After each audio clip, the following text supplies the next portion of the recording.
नमस्कार दोस्तों, जय हिंद, जय Bharat. Welcome my YouTube channel CDRK Saini B Ed class. हमारे यूट्यूब चैनल के माध्यम से आप सभी को पाठ योजनाओं का निर्माण करना बताया जा रहा है कि आप पाठ योजनाओं का निर्माण किस तरह कर सकते हैं।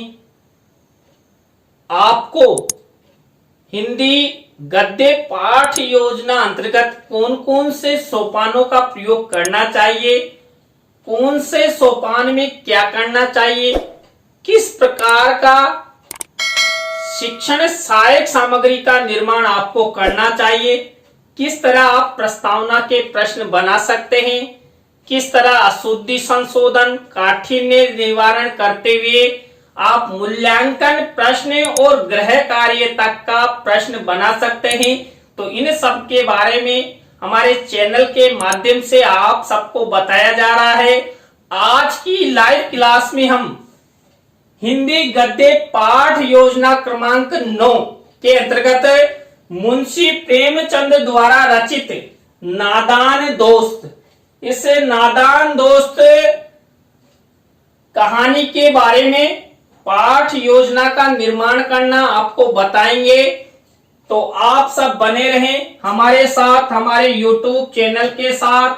और यदि आप हमारे YouTube चैनल पर पहली बार आए हैं तो हमारे YouTube चैनल को सब्सक्राइब करें और पास ही बने बेल आइकन के बटन को जरूर दबा देवे, जिससे हमारे द्वारा जब भी कोई नई पाठ योजना अपलोड की जाती है या लाइव क्लास चलाई जाती है तो उनके नोटिफिकेशन आपको मिल सके। देखिए, जब हम हिंदी गद्य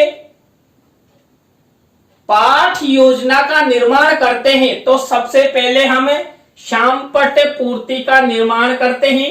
शामपट पूर्ति के अंतर्गत वही कक्षा, दिनांक, विषय, विधा, कालांश, कालांश का समय और 20 सेंटर में हमारा प्रकरण लिखते हैं। प्रकरण को अंडरलाइन करते हैं, इन्वर्टेड कोमाज में आपको बंद करना होता है। और देखिए यहाँ पर मेन विधा, अब यहाँ पर हम हिंदी शिक्षण के अंतर्गत गद्य विधा का प्रयोग करने जा रहे हैं। तो गद्य विधा यहाँ पर लिखी। यदि हम पद्य विधा का प्रयोग करते तो पद्य लिखते, तो यहाँ पर हम गद्य पाठ योजना का निर्माण करने जा रहे हैं तो ये गद्य लिख दिया है। तो इस तरह आपको शामपट पूर्ति का निर्माण करना है। शामपट पूर्ति के बाद हम क्या करते हैं, उद्देश्यों का निर्माण करते हैं। उद्देश्य और प्रकरण के आधार पर हम विशिष्टीकरण बनाते हैं और अपेक्षित व्यवहारगत परिवर्तन का प्रयोग करते हैं। तो देखिए, पहला उद्देश्य होता है ज्ञानात्मक, ज्ञानात्मक से रिलेटेड ये विशिष्टीकरण और ये अपेक्षित व्यवहारगत परिवर्तन। इसी तरह देखिए, अवबोधात्मक से रिलेटेड ये विशिष्टीकरण और ये अपेक्षित व्यवहारगत परिवर्तन। देखिए, जब हम उद्देश्य, विशिष्टीकरण, अपेक्षित व्यवहारगत परिवर्तन बनाते हैं तो मुख्य रूप से हम उद्देश्य और प्रकरण को ध्यान में रखते हुए ये अपेक्षित व्यवहारगत परिवर्तन बनाते हैं। तो इसी तरह देखिए, हमारा 3rd नंबर का उद्देश्य अभिव्यक्त्यात्मक, अभिव्यक्त्यात्मक से रिलेटेड ये विशिष्टीकरण, ये अपेक्षित व्यवहारगत परिवर्तन। देखिए, जब हम गद्य पाठ योजना का निर्माण करते हैं तो वही 2 से 3 ही विशिष्टीकरण बनाते हैं और 2 से 3 ही अपेक्षित व्यवहारगत परिवर्तन बनाते हैं। इसी तरह देखिए, कौशलात्मक से रिलेटेड जो हमारा उद्देश्य है उसी के अंतर्गत ये पहला और दूसरा विशिष्टीकरण और ये अपेक्षित व्यवहारगत परिवर्तन। इसी तरह जो हमारा 5वां उद्देश्य, देखिए 5वां उद्देश्य है अभिरुच्यात्मक, अभिरुच्यात्मक से रिलेटेड ये विशिष्टीकरण और ये अपेक्षित व्यवहारगत परिवर्तन। इसी तरह देखिए, अभिवृत्त्यात्मक उद्देश्य से रिलेटेड ये विशिष्टीकरण और ये अपेक्षित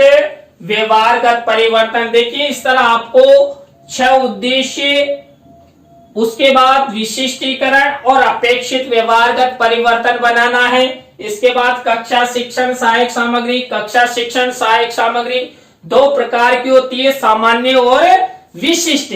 मुख्य होती है विशिष्ट शिक्षण सहायक सामग्री, जिसमें देखिए हम चार्ट, चित्र, मॉडल, प्रतिकृति का निर्माण करते हैं। और इस पाठ योजना में कौन सी में, जो नादान दोस्त है, इस नादान दोस्त में हम चार्ट और चित्र का प्रयोग करेंगे। इसके बाद पूर्व ज्ञान, छात्र मुंशी प्रेमचंद द्वारा रचित नादान दोस्त के बारे में सामान्य जानकारी रखते हैं। तो यहाँ तक ये प्रक्रिया हुई। सबसे पहले हमने श्यामपट्ट पूर्ति, श्यामपट्ट पूर्ति के बाद वही उद्देश्यों का निर्माण किया। उद्देश्यों के साथ साथ हमने विशिष्टीकरण और अपेक्षित व्यवहारगत परिवर्तन का प्रयोग करते हुए कक्षा शिक्षण सहायक सामग्री और पूर्व ज्ञान तक। अब यहाँ के बाद जो हमारी मुख्य पाठ योजना है वो शुरू होती है, और वो शुरू होती है प्रस्तावना के प्रश्नों से। देखिए, प्रस्तावना हमारा पहला शिक्षण बिंदु होता है, और प्रस्तावना के प्रश्नों के बारे में मैंने आपको पहले बता ही दिया। हम 3 से 5 प्रश्न लेते हैं। प्रश्नों में तारतम्यता होती है, जिग जैक होता है, उत्तरों से ही प्रश्न बनाए जाते हैं। प्रश्न सरल से कठिन की ओर शिक्षण सूत्र पर आधारित होने चाहिए। प्रश्नों उत्तर में संक्षिप्तता होनी चाहिए। देखिए, यहाँ पर इसी तरह प्रश्नों का निर्माण किया गया है। पहला प्रश्न देखिए, पांडवों में धनुर्धर विद्या में कौन निपुण था, यानी धनुष विद्या में कौन निपुण था? अर्जुन। अब इसी अर्जुन से अगला प्रश्न बना हुआ है, महाभारत के युद्ध में अर्जुन के सारथी कौन थे? अर्जुन के सारथी श्री कृष्ण थे। अब इसी श्री कृष्ण से अगला प्रश्न बना हुआ है, श्री कृष्ण सुदामा के क्या थे? श्री कृष्ण सुदामा के सखा थे। अब इसी सखा से अगला प्रश्न बना हुआ है, सखा शब्द के पर्यायवाची शब्द बताइए। दोस्त, मित्र आदि पर्यायवाची शब्द होते हैं। तो इसी से अगला प्रश्न बना हुआ है, नादान दोस्त, यानी मुंशी प्रेमचंद द्वारा रचित नादान दोस्त के बारे में आप क्या जानते हो? तो ये समस्यात्मक हमारा प्रश्न हो गया है। इस तरह आपको ये प्रस्तावना के प्रश्न बनाने हैं। देखिए, यहाँ पर प्रश्नों में तारतम्यता है, जिग जैक है, उत्तरों से ही प्रश्न बनाए गए हैं। सरल से कठिन की ओर शिक्षण सूत्र का प्रयोग किया गया है। तो यहाँ पर इस तरह आप प्रस्तावना के प्रश्न बनाएंगे तो आपके लिए अच्छा होगा, आपकी पाठ योजना अच्छे से निर्माण होगी। इसके बाद हमारी दूसरी स्टेप आती है उद्देश्य कथन। बच्चों, आज हम सब मुंशी प्रेमचंद द्वारा रचित नादान दोस्त पाठ के बारे में विस्तार पूर्वक अध्ययन करेंगे। और इस तरह हम यहाँ पर श्यामपट्ट पर हमारा प्रकरण लिख देते हैं। तो ये हमारा उद्देश्य हुआ। हमारी थर्ड स्टेप देखिए, पाठ प्रस्तुतिकरण। इस पाठ प्रस्तुतिकरण में हम क्या करते हैं? इस पाठ प्रस्तुतिकरण में जो छात्र अध्यापक, छात्र अध्यापिका होते हैं, वो छात्रों को जो संबंधित प्रकरण है, इस संबंधित प्रकरण के पाठ की पृष्ठ संख्या को खोलने के लिए निर्देशित करता है, करती है। तो ये हमारा प्रस्तुतिकरण हुआ। प्रस्तुतिकरण के बाद हमारी फोर्थ स्टेप आती है आदर्श वाचन। आदर्श वाचन में देखिए, आदर्श वाचन कौन करता है? छात्र अध्यापक करते हैं, छात्र अध्यापिका करते हैं। किसका? विषय वस्तु का। देखिए, आपको आदर्श वाचन वाले कॉलम में शिक्षण सहायक सामग्री में विषय वस्तु भी लिखनी है। अब यहाँ पर नादान दोस्त से रिलेटेड विषय वस्तु इसमें मिनिएचर के रूप में लिखनी है। तो आदर्श वाचन छात्र अध्यापक, छात्र अध्यापिका द्वारा आरोह अवरोह यति गति के साथ किया जाता है। तो ये फॉर्मेट रहता है। अब इस विषय वस्तु को यहाँ पर लिखकर किसी कागज पर फोल्ड करके चस्पा कर देते हैं। तो यहाँ पर देखिए, इसकी विषय वस्तु ये रही। यहाँ पर नादान दोस्त से रिलेटेड ये विषय वस्तु है। आप स्क्रीनशॉट ले लीजिए, जिससे जब भी आप पाठ योजना का निर्माण करो तो आपके लिए उपयोगी हो। तो इसके बाद देखिए अनुकरण वाचन, नेक्स्ट स्टेप क्या गई, अनुकरण वाचन। अनुकरण वाचन कौन करते हैं, छात्र छात्रा करते हैं। जैसा छात्र अध्यापक छात्र अध्यापिका ने आदर्श वाचन किया उसके उनके जैसा ही यहाँ पर अनुकरण वाचन किया जाता है। ये अनुकरण वाचन का फॉर्मेट है। अनुकरण वाचन के बाद हमारी नेक्स्ट स्टेप आती है अशुद्धि संशोधन की। अशुद्धि संशोधन में क्या होता है, अनुकरण वाचन के समय छात्रों द्वारा किए गए अशुद्ध उच्चारित शब्दों को श्याम पट्ट की सहायता से छात्र अध्यापक छात्र अध्यापिका यहाँ पर उनका शुद्धिकरण करवाता है करवाती है। तो देखिए मिनिएचर बनाया जाता है, एक तरफ अशुद्ध शब्द लिखे जाते हैं, एक तरफ शुद्ध शब्द लिखे जाते हैं। और हम 5-6 जितने भी बच्चों का अपने अनुकरण वाचन करवाया उसमें से ये शब्द लिख देते हैं। तो ये अशुद्ध और ये शुद्ध, आपको भी इसी फॉर्मेट का उपयोग करते हुए अशुद्धि संशोधन करना है। अशुद्धि संशोधन के बाद हमारी जो गद्य पाठ योजना होती है, इस गद्य पाठ योजना की आत्मा कही जाती है काठिन्य निवारण। देखिए काठिन्य निवारण बच्चों के सामने अच्छा होना चाहिए जिससे छात्रों को अच्छा अधिगम हो।